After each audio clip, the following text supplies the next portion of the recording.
مارکہ حق کا 1 سال مکمل ہونے پر کراچی میں بزنس کمیونٹی کی جانب سے خصوصی تقریب کا اہتمام کیا گیا، جس میں کاروباری اور سیاسی شخصیات نے بھرپور شرکت کی۔ شرکاء نے تقریب سے خطاب کرتے ہوئے مشہور کاروباری شخصیت ثاقب فیاض، زاہد حمید اور دیگر نے پاک فوج کے ساتھ بھرپور اظہار یکجہتی کیا اور کہا کہ پاکستان ایک محفوظ ملک ہے اور پاکستان میں سرمایہ کاری کا بہترین وقت ہے۔ تقریب سے خطاب کرتے ہوئے کراچی کے مشہور کاروباری شخصیت کا کہنا تھا کہ بزنس کمیونٹی پاکستان فوج کے شانہ بشانہ کھڑی ہے۔ مارکہ حق میں پاک افواج کی بے مثال کامیابی کا 1 سال مکمل ہو گیا۔ پاک فوج نے پچھلے سال دشمن کی جارحیت کا بھرپور جواب دے کر دشمن کا شکست فاش کر دیا۔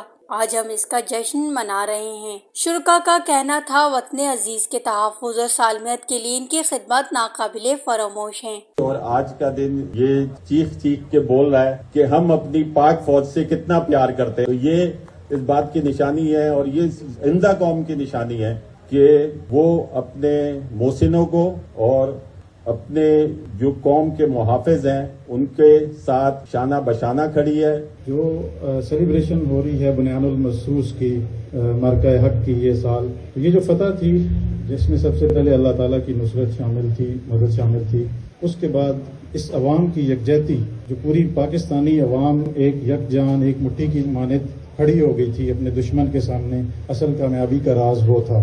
ہم جو آرم فورسز تھیں وہ جو ہمیشہ سے تیاری کر رہی تھیں۔ اس موقع پر شعبہ ستاروں اور بزنس کمیونٹی نے بنیان المرصوص کے عزم کے ساتھ قومی اتحاد اور یکجہتی کے فروغ کا اعادہ کیا اور اسے وقتی اہم ضرورت قرار دیا۔ فنکاروں اور تاجروں نے دفاع وطن کے لیے پاک فوج سے اپنی والہانہ محبت کا اظہار کرتے ہوئے ملک کی سلامتی، ترقی اور خوشحالی کے لیے تجدید عہد کیا۔ وش نیوز، کراچی۔